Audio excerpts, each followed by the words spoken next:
Exposing the truth in religion, a tool of control. From the dawn of civilization, religion has been wielded as a weapon, a tool to manipulate, control, and suppress. The powerful have used it to enforce conformity, justify cruelty, and keep the masses in check. But not all of history's greatest minds were silent in the face of this manipulation. Some fought back with words sharp enough to pierce through centuries of tradition and blind faith. Today we're going to hear from those who challenge the very foundations of religious power. These quotes aren't just ideas. They're blunt truths that demand we question the systems that seek to control us through belief. Let's break them down. Hitchens' razor, the ultimate cut against baseless claims.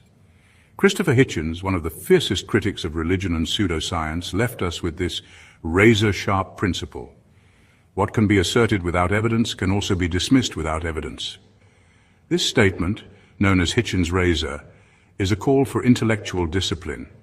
It tells us that anyone making a claim, whether about gods, ghosts, or conspiracy theories, has the burden of proof. If they offer no evidence, we owe them nothing in return. No need to disprove their claim, no obligation to take them seriously. Think about it. If someone says, "There's an invisible dragon in my garage," should we believe them just because they say so? Of course not. If there's no proof, there's no reason to entertain the idea. Yet religious and supernatural claims often get special treatment. People demand respect for beliefs without evidence, but Hitchens wasn't having it. This principle isn't just about religion. It applies everywhere. Politicians, media, and influencers often make wild assertions, hoping people accept them without question. Hitchens reminds us, extraordinary claims require extraordinary proof. If there's no data, logic, or science behind a claim, it deserves nothing but skepticism. Hitchens' razor is an intellectual weapon, a shield against nonsense. It forces us to think critically, demand evidence, and refuse to waste time on unfounded beliefs. Next time someone makes a bold claim without proof, just remember, you don't have to prove them wrong, they have to prove themselves right. Jefferson's razor. Science is religion's worst nightmare. Thomas Jefferson wasn't just a founding father, he was a wrecking ball for religious stupidity. His words cut deep. The priests of the different religious sects dread the advance of science as witches do the approach of daylight. Translation: religion feeds on ignorance and dies in the light of knowledge. The moment people start thinking critically, start questioning, start understanding how the world actually works, the power of the priests, pastors, and imams crumbles like a sandcastle in a storm. For centuries, religion ruled by keeping people in the dark, literally burning those who challenged it. The church crushed astronomers, banned books, and silenced heretics. Why? Because science exposes the lies. The earth isn't the center of the universe. Diseases aren't punishments from God. Prayers don't make miracles happen. Science drags religion kicking and screaming into reality. And religion hates that. Just like witches feared sunlight because it exposed them as frauds. Priests and preachers fear science because it proves they've been selling fairy tales all along. That's why religious leaders fight against evolution, stem cell research, climate science, and the Big Bang. Not because these ideas are false, but because they shatter their ancient myths. Knowledge takes power away from them, and they'll do anything to keep people blind, scared, and obedient. But here's the truth. Science moves forward, knowledge spreads, and no matter how hard religion fights, daylight is coming. The only question is, are you going to step into the light or stay trapped in the dark? Choose wisely. Voltaire's razor. Belief in nonsense leads to bloodshed. Voltaire didn't sugarcoat a damn thing. His words hit like a hammer. Those who can make you believe absurdities can make you commit atrocities. Translation: if someone can convince you to believe utter nonsense, they can make you do horrific things. And history proves him right, again and again. Think about the Crusades, the Inquisition, witch hunts, jihad, holy wars, human sacrifices. Every one of these atrocities started with a crazy belief that someone convinced the masses was divine truth. Once people accept blind faith over reason, there's no limit to the horrors they'll commit in its name. Believe that non-believers are evil? Kill them. Believe that suffering leads to paradise? Blow yourself up. Believe your holy book is law. Burn scientists, silence women, murder heretics. When people stop questioning and just obey, they become tools, weapons in the hands of manipulators. The worst part, they think they're doing good. That's the power of indoctrination. Faith makes people commit evil while thinking they're righteous. Voltaire saw the pattern. First they feed you absurdities, miracles, divine commands, eternal rewards. Once they have your mind, they have your hands, your sword, your gun. You'll do their dirty work with a smile, convinced it's holy. The antidote? Reason, skepticism, question everything. If an idea sounds insane, reject it before it controls you. If they demand faith over facts, walk away before they own you, because the road from belief to brutality is paved with blind faith.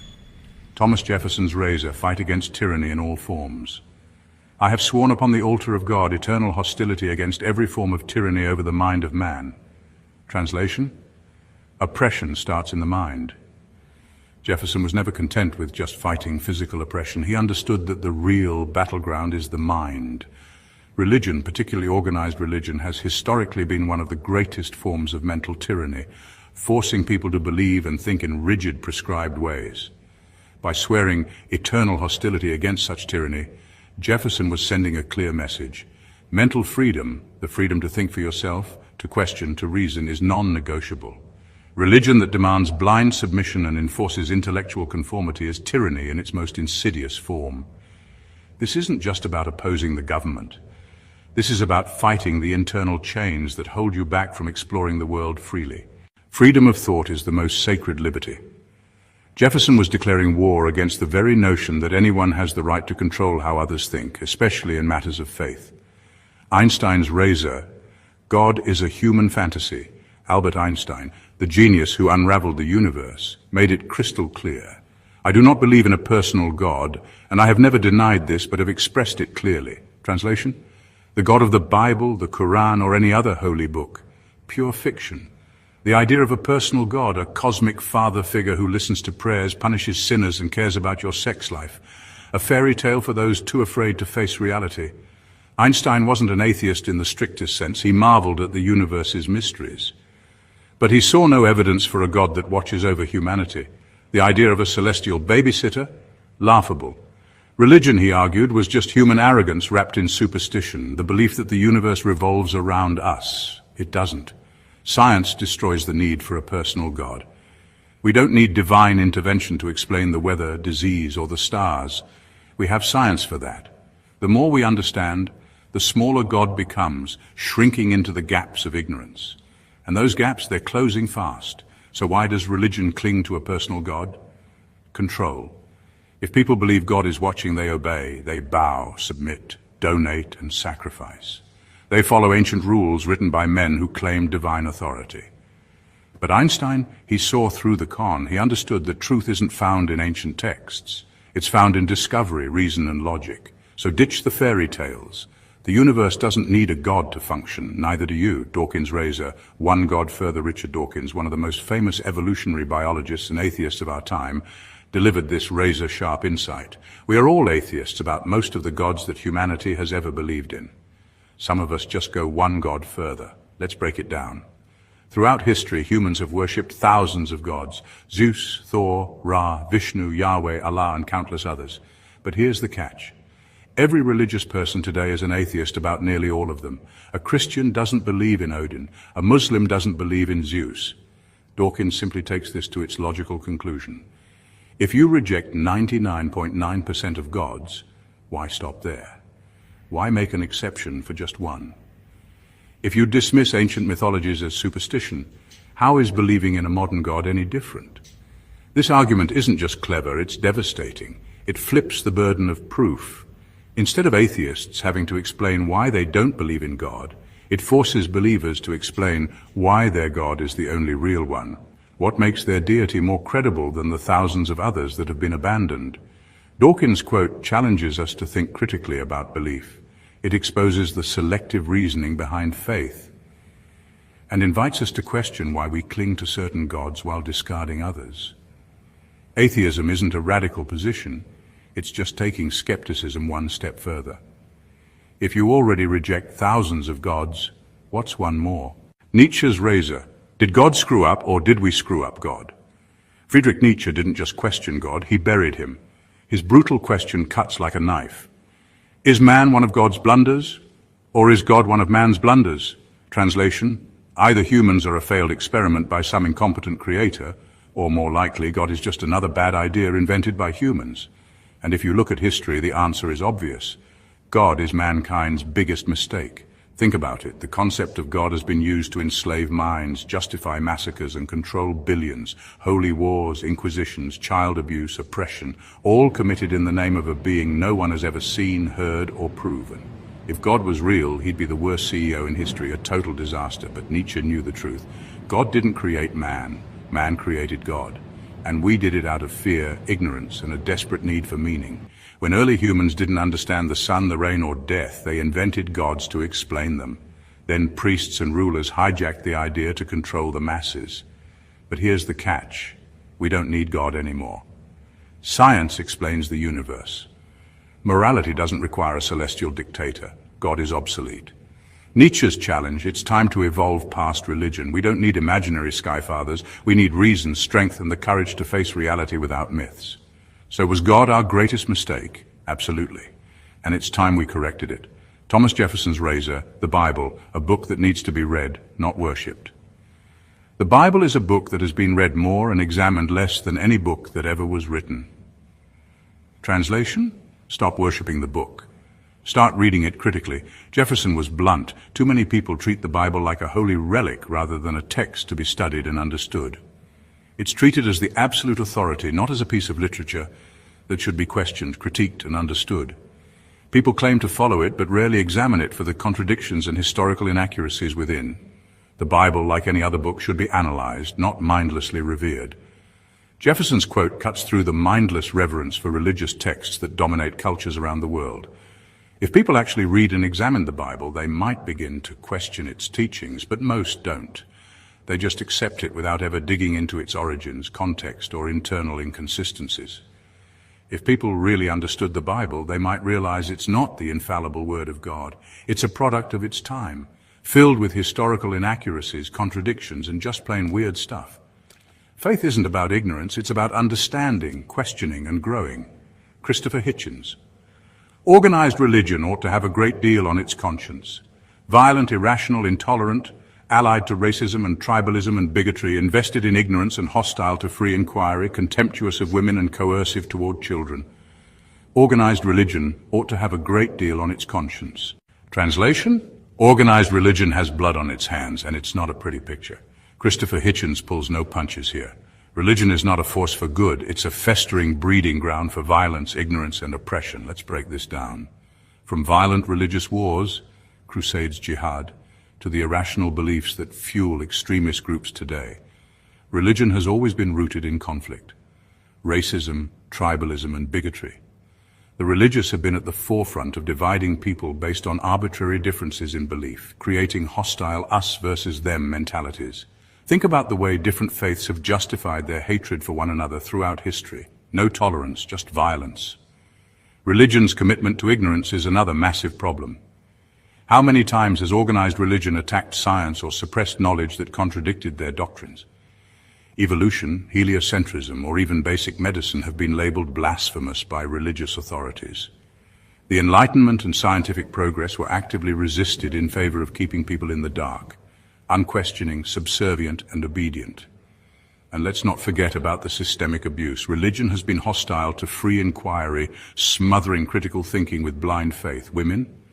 Historically, religion has been misogynistic, restricting their rights, denying their equality, and justifying oppression in the name of God's will. And don't even get started on the abuse of children, from sexual exploitation by clergy to the coercion of children into religious dogma. Hitchens makes one thing clear. Organized religion is guilty of some of the worst moral and intellectual failings in history.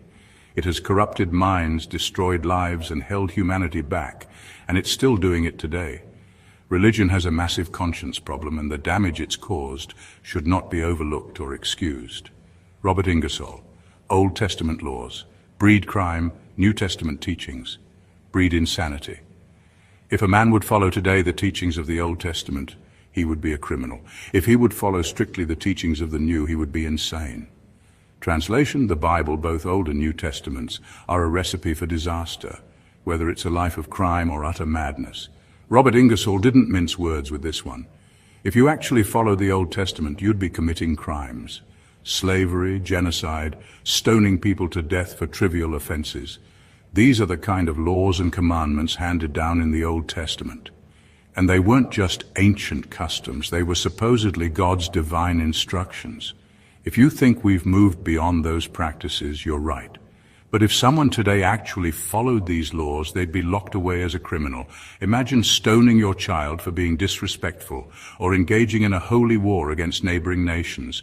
That's the Old Testament God's morality. Now take the New Testament. Jesus' teachings are often portrayed as messages of love, compassion, and forgiveness. But follow them to the letter, and you end up as a person so obsessed with self-sacrifice and turning the other cheek that you're incapable of functioning in the real world. The New Testament asks for self-denial, blind obedience, and a total rejection of earthly concerns like money, family, and personal safety. Do you give up everything to follow Jesus' example? Well, you're probably going to end up homeless, penniless, and out of touch with reality. If you don't actively fight for your own well-being in the real world, you'll be taken advantage of. Ingersoll's point? Both testaments are toxic.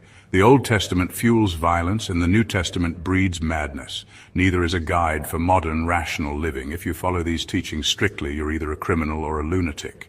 Sagan's razor, no mercy for nonsense.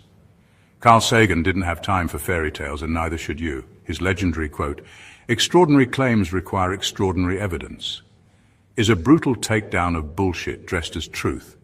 It's simple. If someone makes a wild claim, whether it's about gods, miracles, UFOs, or psychic powers, their evidence better be just as mind-blowing as their assertion. Otherwise, get that nonsense out of here. Think about it. If your friend tells you they bought a new phone, you'd believe them. Phones are normal, but if they say, "I was abducted by aliens last night and they taught me how to speak dolphin," you wouldn't just nod and say, "Cool." You'd demand solid proof, photos, videos, alien tech, something. No proof, no belief. Yet religion and superstition often get a free pass.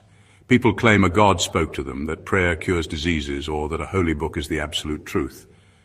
But where's the extraordinary evidence? Personal feelings, ancient texts? Sorry, that doesn't cut it. If science demands mountains of proof for even the smallest new discovery, why should supernatural nonsense get a shortcut? Sagan's rule is a call to arms for skeptics. It says, don't accept claims at face value. Demand evidence. Think critically. Question everything. If someone wants to sell you magic, miracles, or myths, make them back it up, or watch their nonsense crumble under the weight of reason. Extraordinary claims without extraordinary evidence? Dismissed. Next. Thomas Jefferson's razor, question everything, especially God. Thomas Jefferson, a man of the Enlightenment, was never shy about confronting religious dogma. His powerful quote, "Question with boldness even the existence of a God, because if there be one, he must more approve of the homage of reason than that of blindfolded fear." Translation, stop being a coward and start thinking. Jefferson wasn't here to bow down to unchallenged beliefs. He was calling for intellectual bravery, to question everything, especially the existence of a God.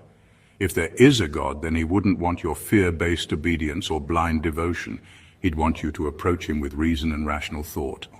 If a God exists, he would want you to think for yourself, not kneel in terrified submission.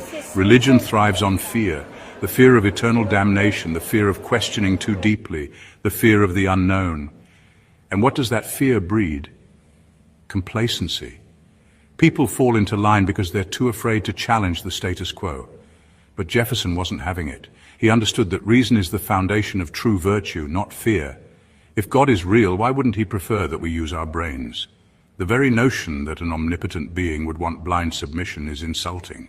God would want intellectual integrity, not religious civility. This quote cuts right to the core of religious manipulation. The more we question, the more we see how much religion depends on keeping us in the dark. It's a system that thrives on ignorance, because once we start to ask the hard questions, the whole system starts to collapse. True faith should withstand scrutiny, not hide behind dogma and fear. So question boldly. If there is a God, he'd rather have a believer who thinks critically than one who blindly obeys. The truth has nothing to fear from reason. It's the blind that are truly lost. Russell's razor, religion runs on fear. Bertrand Russell wasn't here to coddle believers. He came for their illusions with a wrecking ball of reason. His brutal truth. Religion is based primarily upon fear. It is partly the terror of the unknown and partly the wish to feel that you have a kind of elder brother who will stand by you in all your troubles. Let's cut through the nonsense. Religion thrives on fear. Fear of death, fear of suffering, fear of an indifferent universe that doesn't care about you. And when people are scared, they crave comfort. even if it's just a comforting lie. Enter religion, the ultimate safety blanket, promising divine protection, eternal life, and a cosmic big brother watching over you. But here's the truth. There is no cosmic babysitter, no God watching your every move, no supernatural safety net. The universe isn't a warm hug, it's a brutal, indifferent expanse, and religion is just a desperate attempt to soften that reality. Russell exposes the core scam. Religion sells false hope to those afraid of the unknown. Instead of facing reality head-on, people cling to myths, fairy tales, and invisible guardians. But fear-based belief isn't truth. It's just wishful thinking in disguise. Real strength comes from accepting reality as it is, not hiding behind ancient superstition. The unknown isn't something to be feared, it's something to be explored, understood, conquered. The answer to life's uncertainty isn't faith, it's courage, knowledge, and reason. Stop waiting for a celestial big brother to save you. Be your own savior. Mark Twain's razor, humans and their absurd religions.